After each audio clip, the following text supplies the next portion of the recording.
the number of true Israelites during the Exodus. Now I can run this 3 different ways, but I prefer to actually do it in just 2 different ways. The one is actually doing an actuarial, or not an actuarial table, that's a death rate, but an actual birth rate calculator. And I can show that with the time frame from when Joseph was in Israel until the time when Moses and them left, there's no way to get to 603,550 fighting men. But there's a much easier way, and the problem is everybody comes to Exodus 1 and they'll say, no, because they were multiplying exceedingly great. And that's going to be in Exodus 1, starting in verse 7, but the Israelites were exceedingly fruitful, and they multiplied greatly, increased in numbers, and became so numerous that the land was filled with them.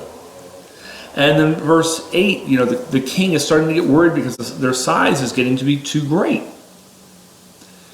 And you can say, well, that's why they were just so numerous.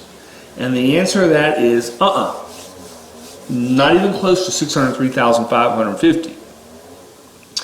And I'm going to give you some numbers that may very well shock you of how small that number was at that point in time.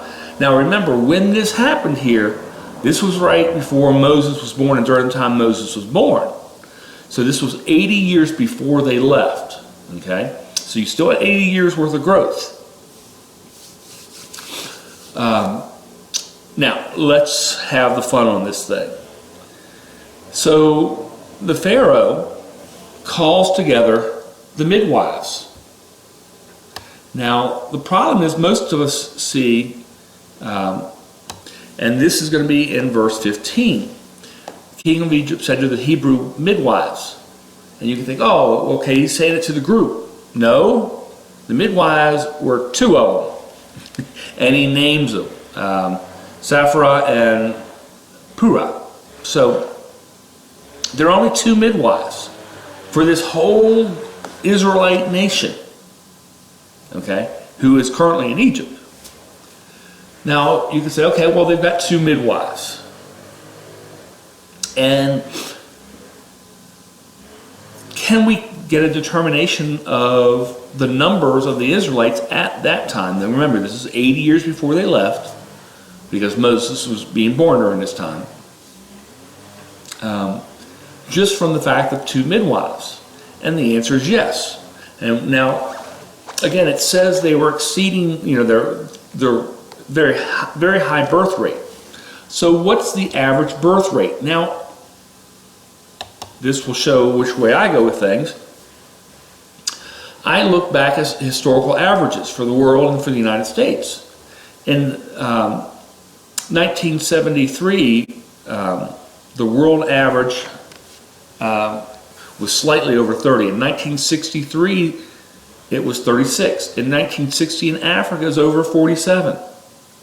Okay. And in 1960, USA was 24.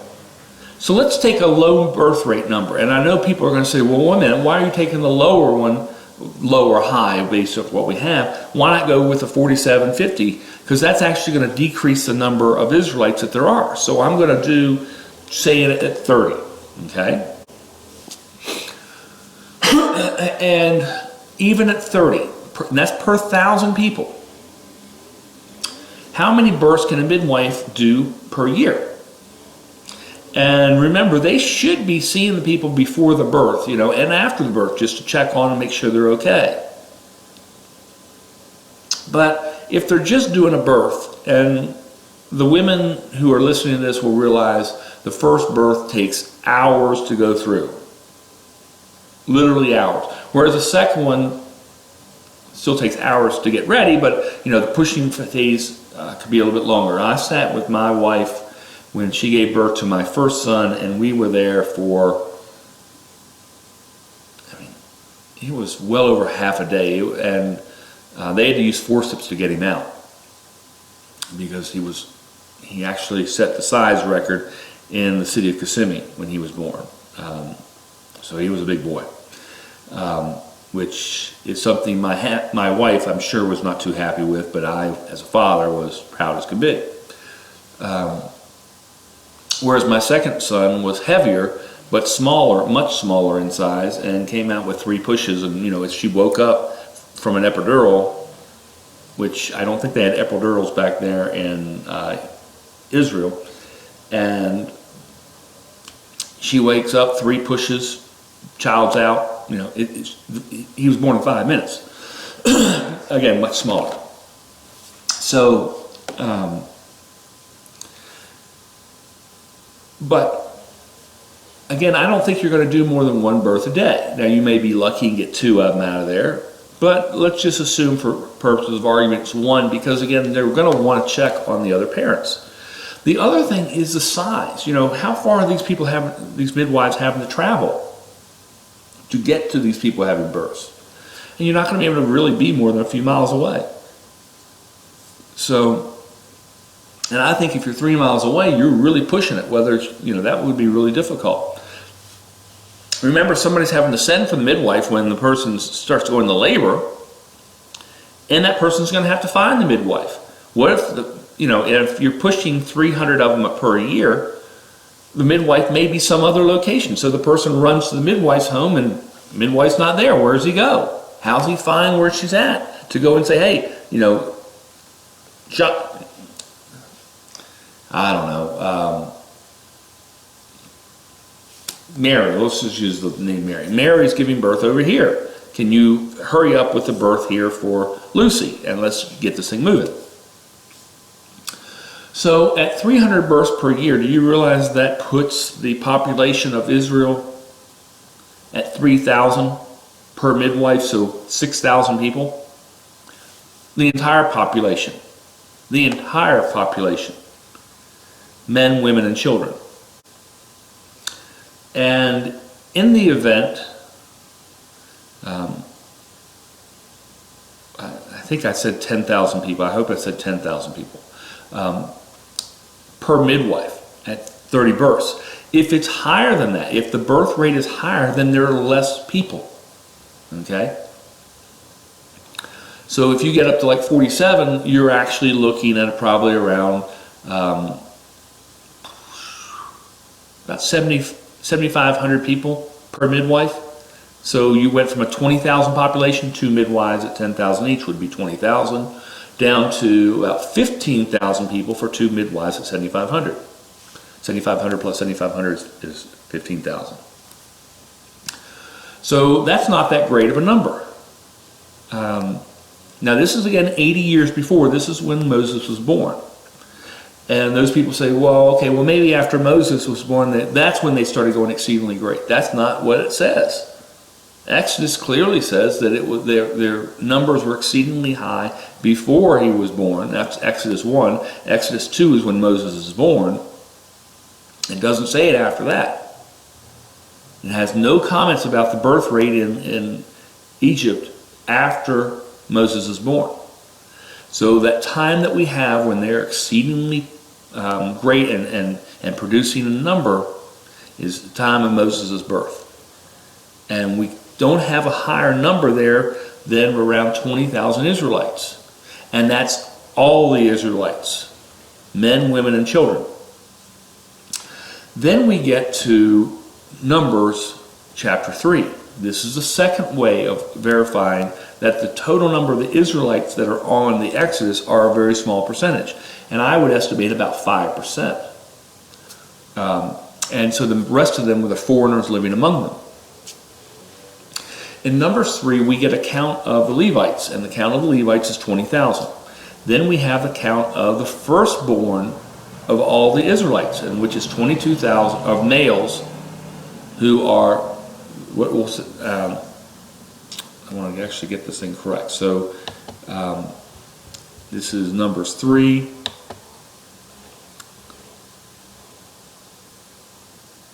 Yeah, firstborn males of Israel, a month or old, and so basically all the firstborn of Israel, all of them.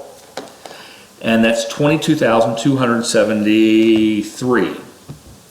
So what they did is the Lord said, the Levites belong to me, so we'll subtract, since I'm getting 20,000, you keep 20,000, and the 273 you owe me money for, because y'all have a certain, and basically what we'd almost even think of like a pidyon haben to redeem them. Now, how do you get to 22,273 of every firstborn Israelite and think that the rest of them are pushing 603,550 fighting men only? I mean, that's a preposterously variable number. If we assume that each parent had 3 children, and if we look back through, we can see there aren't that many children on average. Dan had 1 child. It wasn't all like Jacob, who had 12. And in fact, if we remember when Joseph is questioning the brothers and they say, we are all 12, there were 12 of us. He's like, people don't have that many children, okay? So the fact of doing 12 was a big deal, even during that time. Now, without birth control and living in the mountains and being bored, you can certainly have a lot more than that now. But again, there's a point in time where the wife starts hitting you. Even so, there aren't that many as we look at the children from the tribal people. And so we'll average around 5 of them, or 5 children. Okay? Well, if they're an average of 5, and it's actually lower than that, I would actually put the number around 3 to 4 is the average. But even at 5, which is a very high number, 5 times 22,000 is 100,000. And that included people that are too young for the military and people that are too old for the military. So again, that's giving us a very good indication that the actual people who are leaving at that point in time on the Exodus, the vast majority, and again, I think that 90% to 95% of them were not native-born Israelites. Which again, may be very well why it is that the law, the Torah, was written down for them, because they didn't have a prior history with it. And that's why they were complaining, saying, let's go back to Egypt where we had it really good. The Israelite slaves didn't have it really good in Egypt. They weren't the ones saying, let's go back to Egypt, where we had it really good. We had food, we had all this other stuff. So it wasn't the native born, it was all these foreigners. And that the Creator was upset with the people that were on the Exodus, and the great thing about that is this. It's my belief that it's Torah, because it's a number, it's going to be the same number in the future. So when we leave on the second Exodus, it should be the same number as it is currently. And based on that, He put up with the first Exodus for us. Because if He would have said, I'm getting rid of them, they're a nuisance, I'm going to get rid of them, then He couldn't have our number in the second Exodus be that high, because He'd have to get rid of us at the same rate. Again, once it's in a number or a date and it's specific in Torah, it's going to be the same. And it doesn't say we're coming out the same way, but I would certainly think that our numbers will be the same. And, I don't think there's going to be the 10 plagues. In fact, I think there's going to be a lot more plagues than just that. And I don't think we're going to have the hardness in Pharaoh's heart to get us out this time, because the miracles that he's showing for the glory of the Creator are going to be worldwide at that point in time. But it's something to think about, and proving the numbers 2 different ways. And again, I didn't want to do what I'll say an actual or birth rate calculator, although I could do that as well. People would always just question, well, where'd you get, where are you basing your numbers on? of your average birth rate. Whereas on this one, I can show it clearly on the 2 midwives. On this one, I can show it clearly for number 3. So we'll use the Bible and let the Bible define things.